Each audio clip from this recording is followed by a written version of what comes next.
Friends இன்னைக்கு நம்ம என்ன பார்க்க போறோம்னா காலிஃப்ளவர் மிளகு வறுவல் தான். இது பாத்தீங்கன்னா ரசம், சாம்பார், புளிக்குழம்பு எல்லாத்துக்குமே சைட் டிஷ்ஷா யூஸ் பண்ணலாம். காம்பினேஷன் நல்லாவே இருக்கும். பாத்தீங்கன்னா மீடியம் சைஸ் ஒரு காலிஃப்ளவர் எடுத்து சின்ன சின்னதா கட் பண்ணி வச்சிருக்கேன். நம்ம பண்றது வந்துட்டு மிளகு வறுவல் தான். அதனால சின்ன சின்னதா கட் பண்ணாதான் அந்த மிளகோட சேர்த்துட்டு ரோஸ்ட் பண்ணும்போது டேஸ்ட் நல்லா இருக்கும். சோ அதனால நம்ம சின்ன சின்னதா கட் பண்ணிக்கலாம். பாருங்க இந்த மாதிரி சின்ன சின்னதா கட் பண்ணிட்டு நல்லா கழுவி வச்சிருக்கேன்.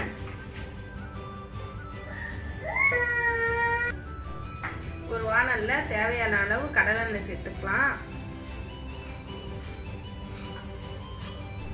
எண்ணெய்ல நல்லா காஞ்சதும் கடுகு சேர்த்துக்கலாம். கடுகெல்லாம் நல்லா பொரிஞ்சிடணும். சோம்பு சேர்த்துக்கலாம். ஒரு 1/4 டீஸ்பூன் நல்லா வாசத்துக்கோசரம். இப்போ சோம்பெல்லாம் பொரிஞ்சதும் வெங்காயம் சேர்த்துக்கலாம்.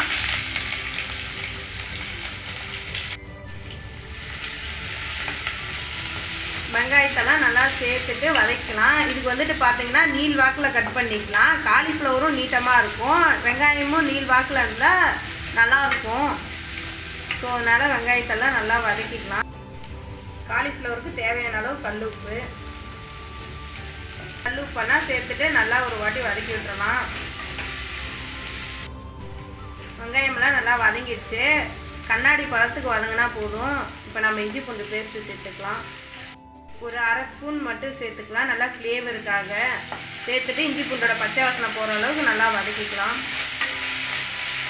இஞ்சி பூண்டோட பச்சை வாசனைலாம் போயிடுச்சு. இப்போ நம்ம காலிஃப்ளவர் சேர்த்துக்கலாம்.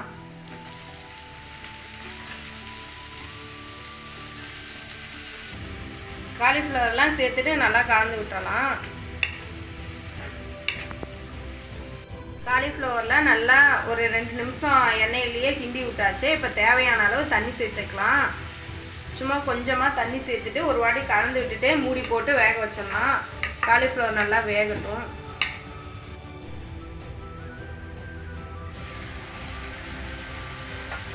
அஞ்சு நிமிஷம் ஆயிடுச்சு.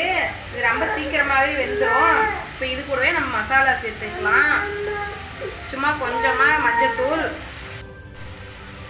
ஒரு 1/4 ஸ்பூனுக்கும் 1/2 ஸ்பூனுக்கும் இடையில கொஞ்சமாக மிளகாத்தூள் சேர்த்துக்கலாம். இது கூடவே 1/2 ஸ்பூன் சிக்கன் மசாலா சேர்த்துக்கலாம். 1/2 ஸ்பூன் கொத்தமல்லி தூள் சேர்த்துக்கலாம். இதெல்லாம் சேர்த்துட்டு இப்போ நல்லா ஒரு வாட்டி கலந்துக்கலாம்.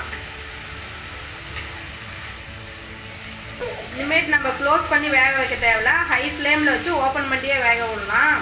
அப்போ தான் தண்ணியெல்லாம் வற்றி மசாலா நல்லா இந்த காலிஃப்ளவரோட கோட்டிங் ஆகும். இது நல்லா வேகட்டும். இப்போ பார்த்தீங்கன்னா நான் மிளகாத்தூள், சிக்கன் மசாலா எல்லாம் கம்மியாக தான் சேர்த்துருக்கேன். நம்ம மிளகுத்தூள் மட்டும்தான் காரத்துக்கு நிறையா சேர்க்கணும். ஸோ அதனால் நம்ம மிளகுத்தூள் 1 ஸ்பூன்லேருந்து 1.5 ஸ்பூன் வரைக்கும் சேர்த்துக்கலாம். அதனால் மற்ற மசாலாலாம் கம்மியாக சேர்த்துக்கலாம். மசாலாவெல்லாம் சேர்த்துட்டு ஒரு 3 நிமிஷம் நல்லா வதக்கியாச்சு. ஹை ஃப்ளேம்லேயே வச்சு வதக்கிக்கலாம். இப்போ கடைசியாக நம்ம மிளகுத்தூள் சேர்த்துடலாம். நம்ம மிளகுத்தூள் சேர்த்துடலாம். ஒரு 1.5 ஸ்பூன் அளவுக்கு சேர்த்துட்டு இப்போ இதை நல்லா கலந்து விட்டுறலாம்.